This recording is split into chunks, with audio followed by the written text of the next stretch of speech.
Good evening. Thank you for being here.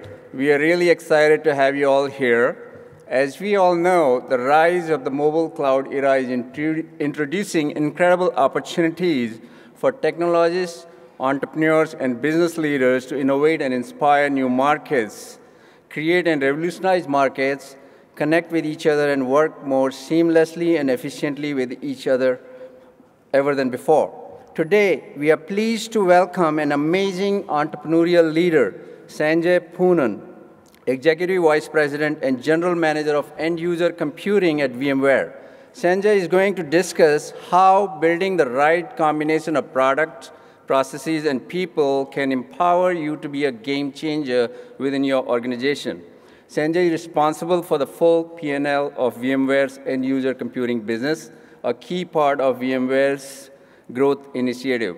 A 20-year industry veteran, Sanjay has held executive roles at SAP, where he was president of Platform Solutions and drove their analytics, big data, and mobility businesses from their inception to be a significant part of SAP's revenue.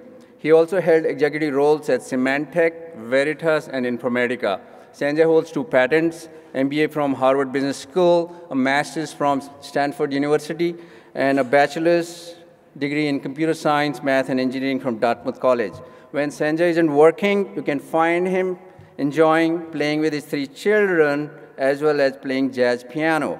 With that, I would like to invite Sanjay to share his amazing personal life lessons and perspectives on the role of innovators and entrepreneurs in driving the mobile cloud era with us this evening. So let's give him a big round of applause and welcome Sanjay to the stage.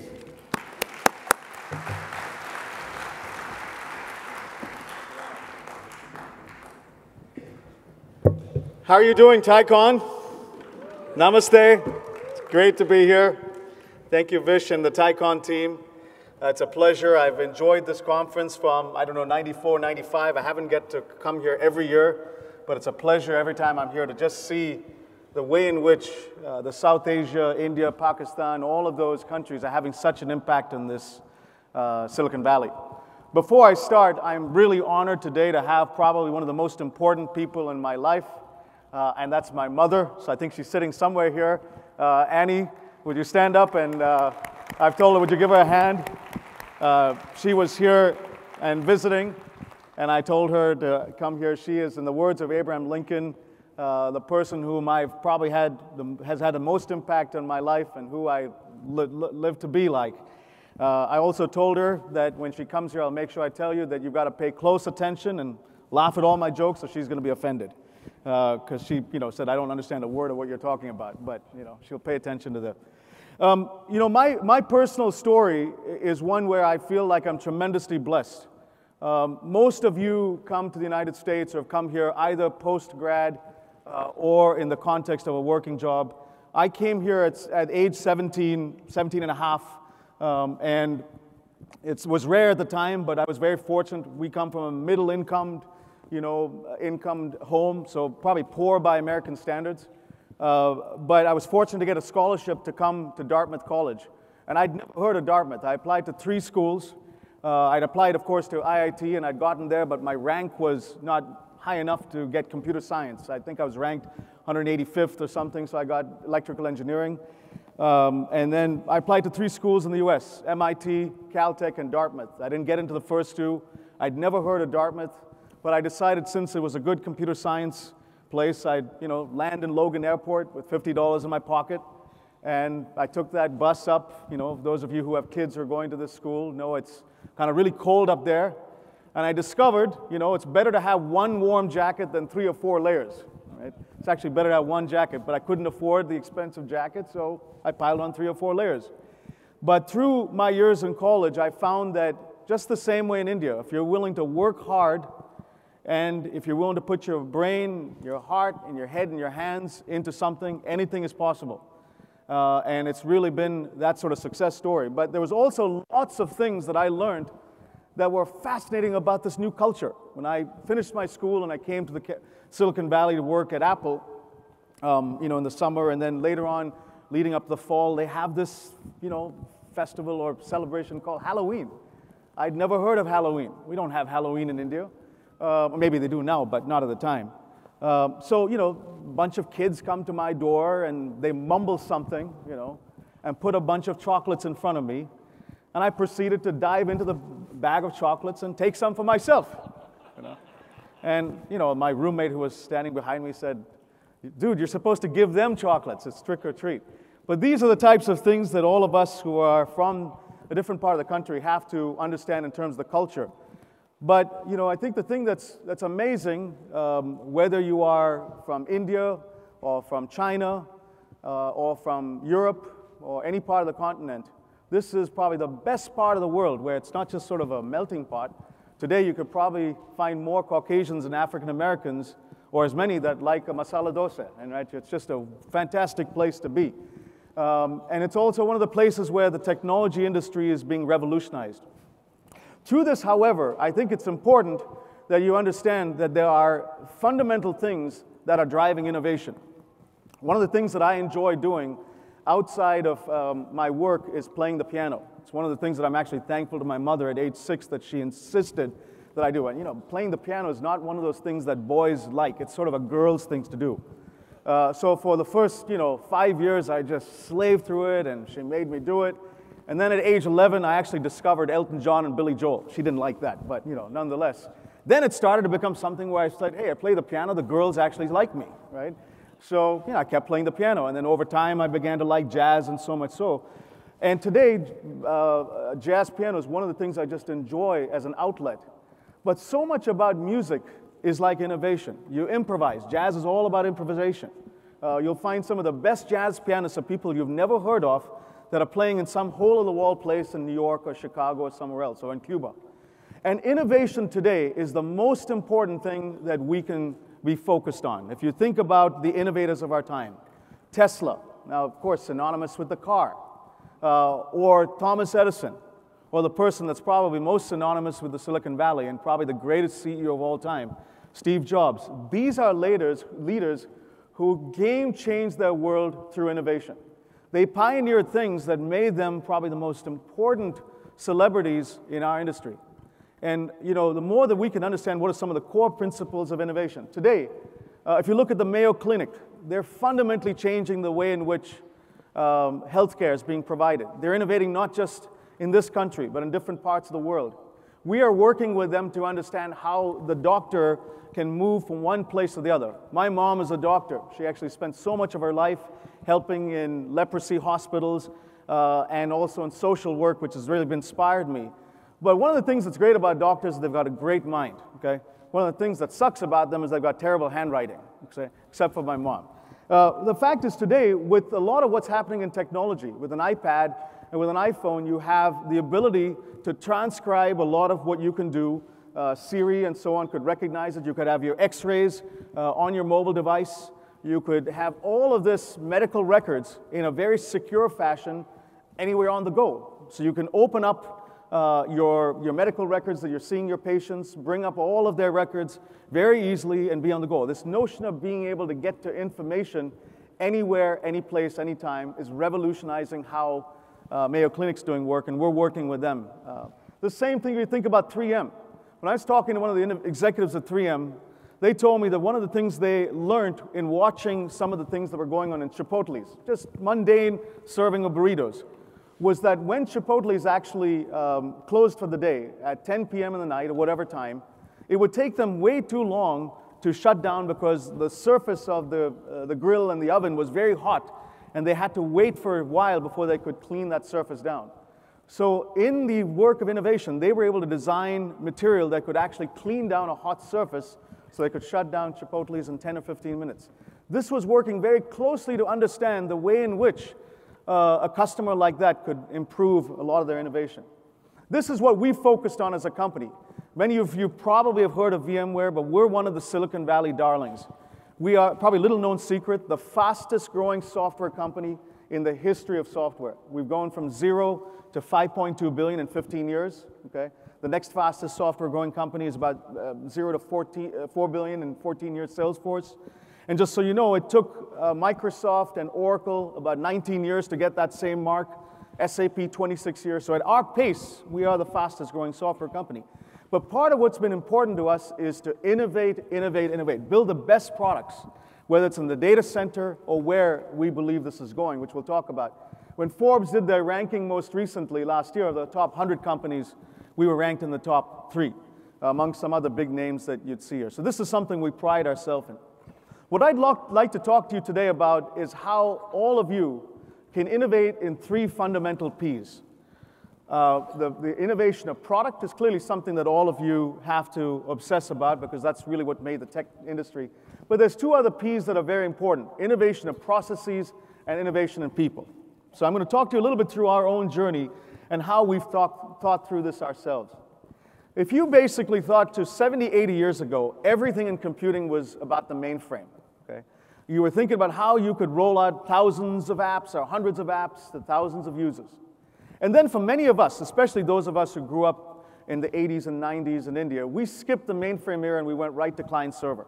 One of the things that made India and that entire South Asia continent so successful was we jumped right to the client-server era, and here we're talking about millions of users and thousands of apps.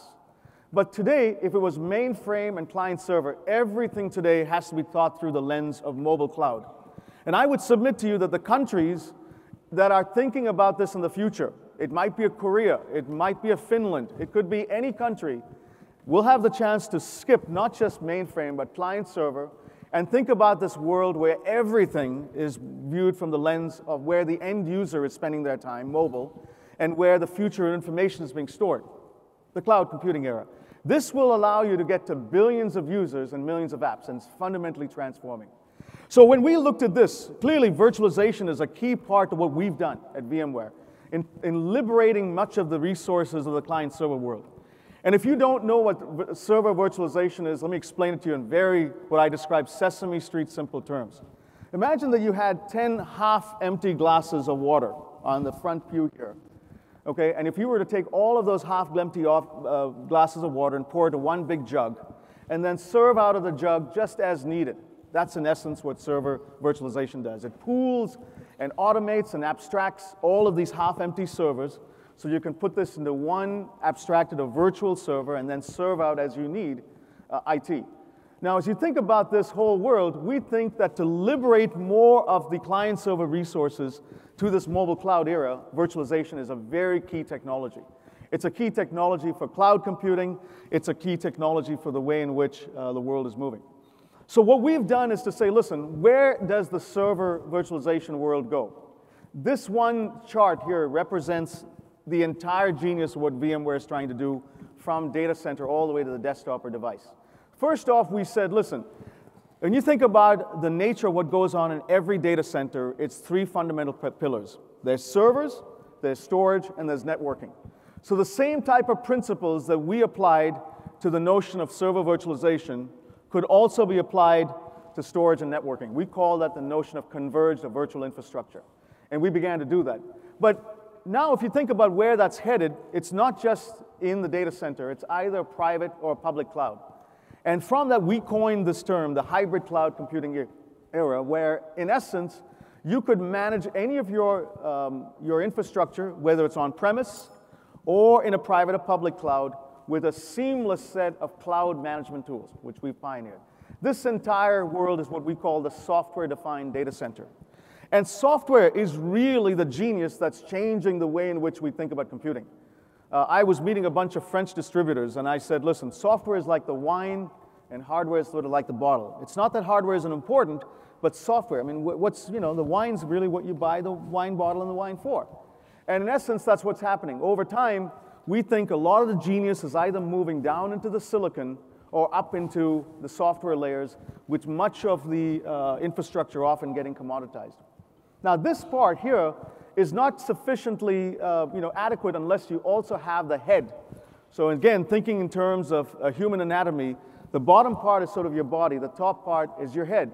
And when you can actually take all that wonderful infrastructure and serve out desktops and mobile and cloud computing, you've got this finished story, and that's really what we've been focusing. That top part is the business that I run. It's very, very exciting because it's being transformed.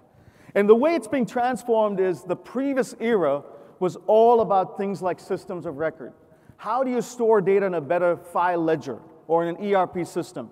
Very hierarchical, very rules-driven. And when you move from this world of efficiency to effectiveness, you get into a much different collaborative era where everything is about systems of engagement, not systems of record, where you're thinking about cloud and mobile and social. And this is the world we live in because every one of the Gen X lives in that sort of green world. You can't come to a 22-year-old who's just out of college and say, here is your laptop or here is your device. They'll say, what do you mean? I use an iPhone or I use a Mac. I want to bring my device in and allow me to be able to use that in the workplace. That's what we mean by this new era. So as we looked at this, we asked ourselves, how are the world of users changing? Fundamentally, it's moving from desktops and laptops to tablets and phones. And I have a picture of a car there because, quite frankly, if you think about the modern car, the Tesla, for example, or any of the other cars, there's more software today in the modern car than the first 1970s spacecraft. So in reality, the car is one big computer or maybe one big phone. The applications world is changing. People are asking, do I think about on-premise or cloud computing or the next generation of cloud computing applications? Or where's data being stored? Is it being stored in an Oracle database, in a SharePoint system, in a cloud computing kind of environment? All of this is fundamentally changing the way in which end users and IT interact. So in this landscape, we asked ourselves, how are we going to innovate? And what we looked at was our vision of driving this notion of allowing users to work at the speed of light. What do we mean by that? If you start off on the left-hand side with a desktop, and then move to a laptop, or a tablet, or to a phone, or a Tesla, all of your applications, your content, your devices should be served up to you seamlessly, okay? The notion that you have to carry around a 25-pound laptop anymore should be obsolete. You don't carry around your CDs or your DVDs anymore. It's sort of streamed to you from iCloud or from Netflix. The same type of world exists in computing today. You should be able to never turn your, out of office, so to speak, in email. I'm not making a statement about work-life balance, but the fact of the matter is you're never really out of office. Today, you can get computing and internet access even on the planes, okay? Now, you should ask yourself then, listen, why would a company like VMware be successful as you look at that continuum? The left-hand side, the desktop and the laptop world, is primarily a Windows to 90% and maybe a Mac world. But how many of you here, I think there's 4,000 people at this conference, how many of you came to this conference with a Windows phone? I see 2 or 3 people raising their hand, and Vish, I will pray for you, okay? But the fact of the matter is, this world is iOS and Android and, a variety of different devices. You need to have an environment which is heterogeneous and a Switzerland type of player that can manage everything from Windows to iOS to Windows Phone and, and QNX perhaps that's sitting inside a car. And that's what we've done. We've been a Switzerland type of company that can manage that heterogeneity. In doing that too, we felt that much of what happens in the end user world, from desktop to mobile, was moving from point solutions, a lot of different point solutions, to something that was increasingly going to be a lot more unified. And it was in that context we made the largest acquisition we've ever done of AirWatch to really drive the mobile computing era. So this is an example of the type of innovation that we're driving in product, okay? And I can go on and on, but I didn't want to make this a sales pitch for VMware per se, but also inspire you as to how you can think about other aspects of innovation. Let's talk about process innovation. The most important thing that we've sought to do, certainly my own learning experience from working with great leaders like Bill McDermott at SAP. SAP does this probably best of probably almost any company. It's the same principles we've sought to do at VMware, is to make the customer at the center of everything. And when you see large companies or small companies deviate from that, or successful small companies that became large, it's because they've had an obsession to keep the customer at the middle of everything. Now, for many people, this is a statement they all say, but when it comes down to the reality of the trade-offs you've got to make on how quickly you're willing to respond to a customer email, how quickly you're willing to kind of put the customer at the middle of everything. One of the things that struck me about this article that was written in Fortune, I think a couple of months ago, about Jeff Bezos, it stuck in my head because it talked about his management style. In his management team meeting that he has every Monday or so, he has an empty chair. And he says, there sits the customer. And with any debate that happens, he'll ask that empty chair, what do you think the customer would say? That's the obsession that great leaders have.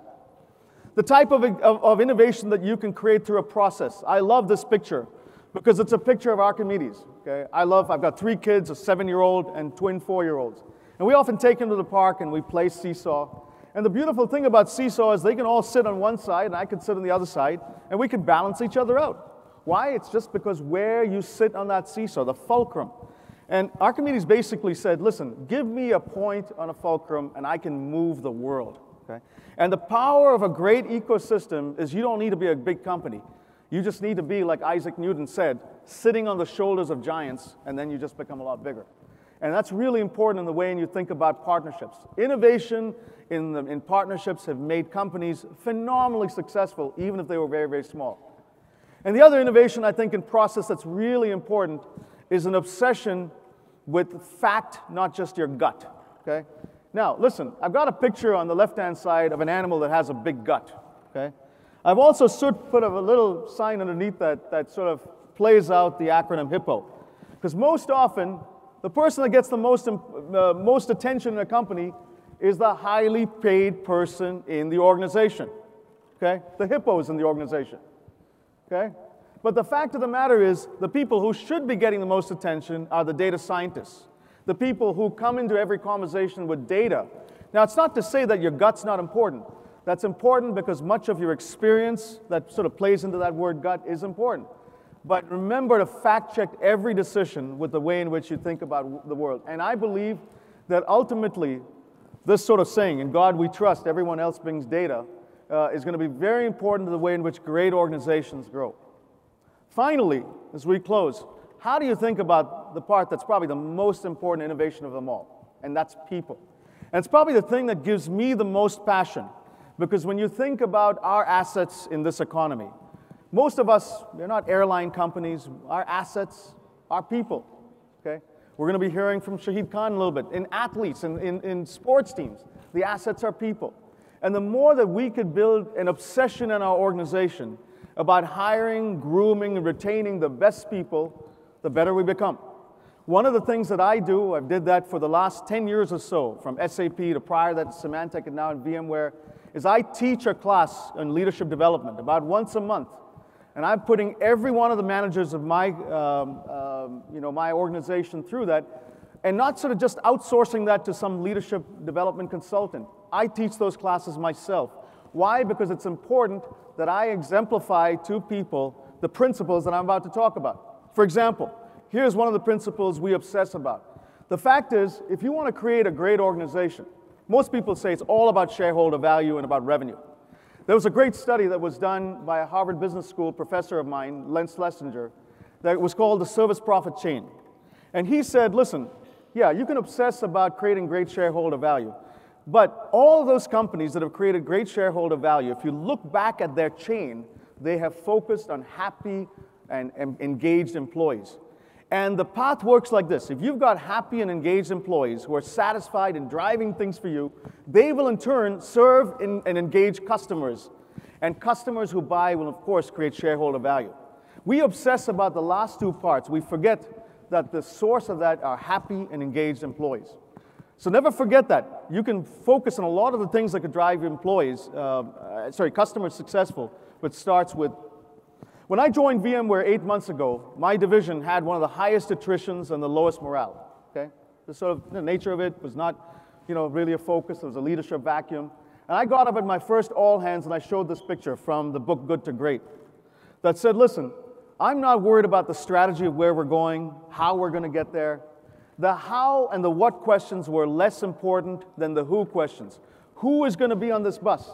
And great companies obsess about the who before the how and the what. I would rather take an A team with a B plan, okay, than a B team with an A plan. Let me repeat.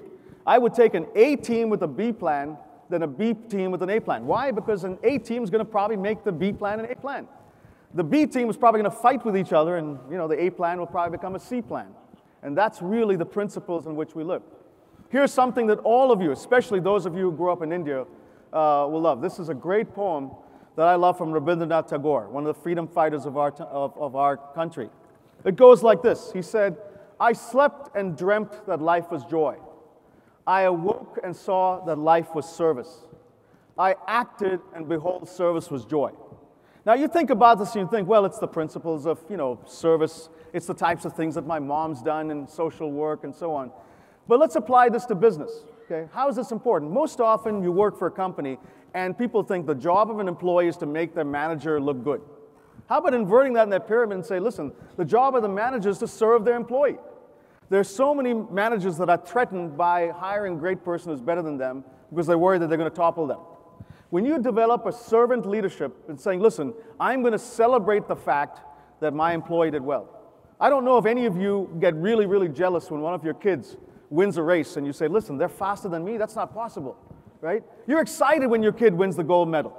You're not trying to be better than them, but that principle often falls apart when you come to the workplace because managers are very jealous of their employees. Finally, as we wrap up, here's something that just inspires me to my core. Nelson Mandela, somebody we respect, he said, listen, lead from the back and let others believe that they're in the front. This is the type of servant leadership we don't find often today.